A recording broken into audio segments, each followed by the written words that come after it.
இன்றைக்கி நம்ம எங்கே வந்திருக்கோம் பார்த்திங்கன்னா, நம்ம இன்றைக்கி சாப்பாடு சாப்பிட்றதுக்காக ஒரு ஹோட்டலுக்கு வந்திருக்கோம். என்ட்ரன்ஸே சூப்பராக இருந்துச்சு, நல்லா பக்காவாக இருந்துச்சு. உள்ள நுழையும் போதே செம்மையாக இருந்துச்சு, வெல்கம் பண்ணாங்க நல்லா. அப்புறம் பார்த்திங்கன்னா அங்கே போய் உட்காந்துட்டு அப்புறம் பார்த்திங்கன்னா சைடில் ட்ரா பண்ணியிருந்தாங்க, நல்லா சூப்பராக வரைஞ்சிருந்தாங்க திருவள்ளுவர் படம். அப்புறம் பார்த்திங்கன்னா சாப்பாடு, ஒயிட் ரைஸு, சிக்கனு எல்லாமே வாங்கியிருந்தோம். நல்லா டேஸ்ட்டாக இருந்துச்சு. சிக்கன்லாம் சூப்பராக இருந்துச்சு. எங்கேயுமே அந்தளவு கிடைக்காது, அப்படி ஒரு சிக்கன் இருந்துச்சு.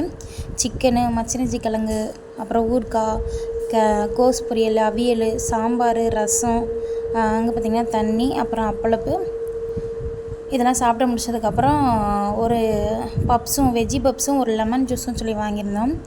பப்ஸு அந்தளவு நல்லாயிருக்குன்னு சொல்ல முடியாது, கொஞ்சம் ஸ்மார்ட் தான். அதுக்கப்புறம் அதே என் ஹஸ்பண்ட் வந்து லெமன் ஜூஸ் வாங்கினாங்க, நான் வந்து வாட்டர் மெலன் ஜூஸ் வாங்கினேன். இந்த வீடியோ பிடிச்சிருந்தால் லைக் பண்ணுங்கள், கமெண்ட் பண்ணுங்கள், ஷேர் பண்ணுங்கள்.